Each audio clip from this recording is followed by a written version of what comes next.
呢位咧係 Christine， 大家係咪覺得佢好熟面口咧？咁佢琴日咧就喺中年好聲音咧嘅即係比賽裏面咧都有表演嘅噃。不過咧就因為啲對手實在太強勁啦，好似佢嘅 best friend Esther 咁啦嚇，我相信 Esther 都一定會係好名列前茅，一定有好嘅成績啦。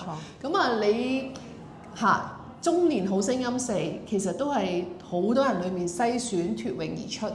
好似我嗰時選港姐咁啦，咁你個心路歷程咧，你覺得啊而家就放下心頭大石啦。咁你之前經歷過有啲咩開心啊，或者有啲好難忘啊，可以大家分享下喎。哇，實在太多啦！咁啊，即係首先我真係好感恩啦。咁今屆嘅中年好聲音4，大家都有目共睹啦，真係啲所有參賽者質素非常之高。我有啲感覺好似咧係《我是歌手》中年好聲音4版本。即係你覺得好似哇，全部都係高手，武林高手咁，自己係真係一個業餘或者係中意唱歌嘅啫，咁去到真係覺得自己好勁啦，已經當贏咗啦，係咪啊？我贏晒啦！其實我覺得比賽都係享受個過程，因為識到咁多好朋友，咁其實都開心嘅。咁啊 Christine 咧本身都做好多生意嘅喎，佢家族咧就係做地產啦，咁佢而家又會經營緊大健康啦，又同我一齊咧做一個扮靚嘅生意啦。咁Christine 你係由澳洲讀書翻嚟啦，係咪啊？大學畢業。咁你以前有冇做過生意啊？自己？其實咧係好特別嘅，因為咧我屋企咧我單親家庭出身啦，咁我媽咪真係 literally 帶住我喺身邊咧，由細到大我睇住佢去做生意啊、開會啊。咁我媽媽除咗做地產40年之外咧，其實佢都做一啲stock trading 啊嘅 agent 啦，有保險公司啊，咁亦都做過某一啲嘅牌子嘅直銷商嘅。係啦，咁所以我細個咧就係永遠就係身邊圍住一班人，就睇住阿媽點樣去做生意咯。哦，你阿媽好有智慧喎，即係同而家我哋香港小姐唔做香港小姐做嘅工作，工種都好相似。一係做地產啦，一係就做保險啦，一係咧就係做網絡嘅生意啊，或者自己做個人 IP 等等啦。咁其實真係做生意都唔容易嘅，不過好在你做啲生意都唔使自己投入好多錢啫。冇錯，呢個有智慧嘅。係啊，即係如果你投入好多錢咧，真係九死一生啊！而家做生意，我覺得係啊，即係唔容易咯。跟住其實做生意又分重資產、輕資產啦。我哋真係最好揀啲輕資產嘅生意嚟做。你有冇做過重資產嘅生意？要投資好多錢嗰啲啊？嗱，坦白講嘅，因為真係可能我由細到大喺阿媽身邊啦，我媽就係教咗一樣嘢，佢話做生意咧最好就係用人哋嘅錢嚟做自己嘅生意。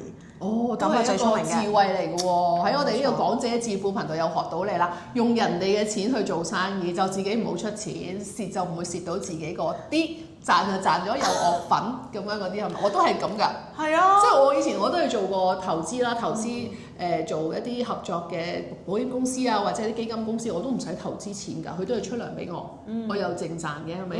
咁啊，另外亦都係考咗房地產牌，不過就冇做，純粹考咗嘅啫。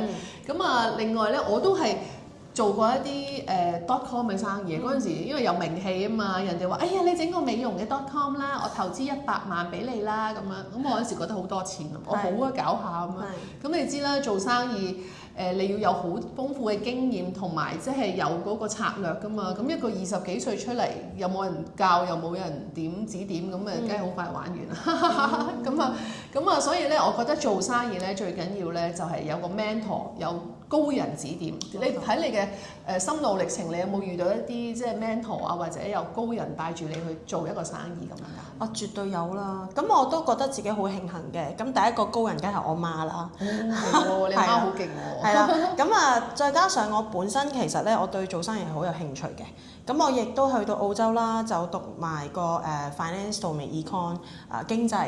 我都係讀即係 econ 嗰方面嘅喎。係啊，係好犀利喎。係啊，係咯，我碩士畢業啦，所以我覺得我哋碩士畢業啊你。哇，好厲害喎！係咁，所以其實我哋即係 Jessie，如果係讀過經濟，我諗大家都有一個唔同嘅思維。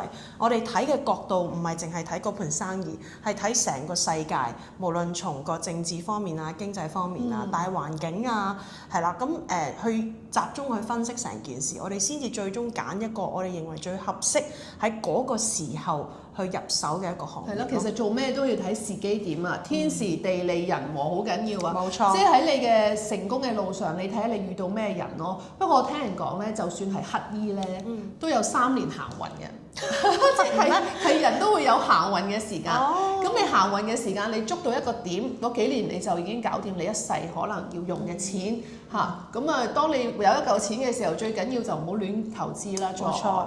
又唔好即係其實好多時個結局都係亂投資賴嘢。即係我身邊好多朋友咧，即係佢哋之前都會 sell 我好多項目㗎，話而家呢間公司咧上咗市之後咧就會有幾多倍嘅回報啦。你一齊投啦，買啲啦咁樣。咁我都知道有啲朋友真係投咗㗎，但係跟住就梗係血本無歸啦。係，即係其實已經好有錢㗎咯喎，仲要去投。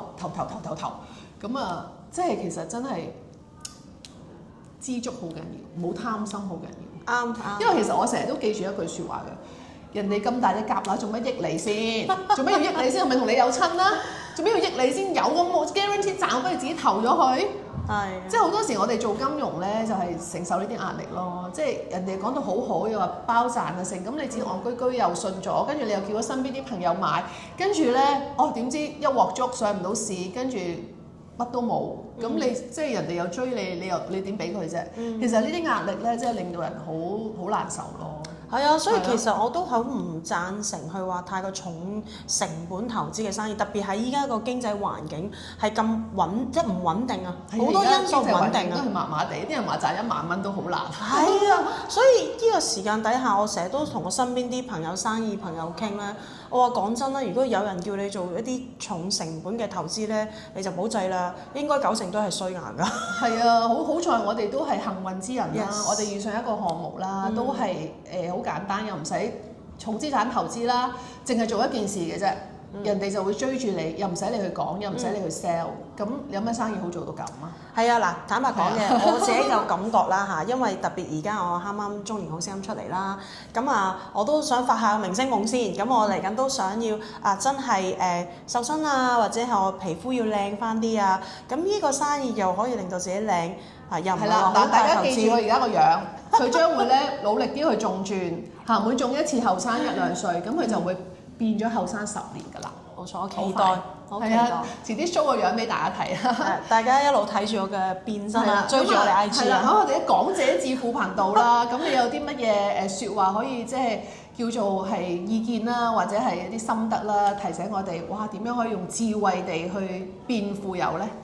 哇！我覺得好榮幸去被邀請去分享呢樣嘢，但係我諗我唔可以講話即係去做啲咩建議啦。但我只可以講話我諗而家呢個時代，我哋做所有嘅生意，第一我哋第一下嘅投資要好小心啦，盡量係低成本、輕資產入局。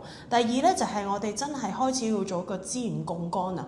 點解我哋要做團隊咧？因為而家呢個時代唔可以淨係一個人做晒所有嘢，我哋必須要有個制度、有個方法，可以我哋駕馭整個團隊唔同人物嘅關係嘅資源，我哋點樣做整合？點樣去幫助大家槓桿到大家嘅資源，做得更大更闊，甚至可以去到全世界嘅各個地方去做到咧？呢個咧對我嚟講先至係覺得未來生意點樣做大做好，甚至係passive income 一個非常重要嘅。我哋唔使投資，我哋純粹係槓桿人物啫，就可以做一個牙籤挑起一個地球嘅生意啦。冇錯啊，好正啊！呢個比喻係啊，非常好啊！咁今日我哋嘅時間差唔多啦，佢先都好忙㗎，又要趕住去銅鑼灣見人啊！咁我哋今日嘅分享到呢度啦，記住咧撳個 like 啦、subscribe 啦，同埋轉發下啦嚇，多謝晒 thank you，拜拜。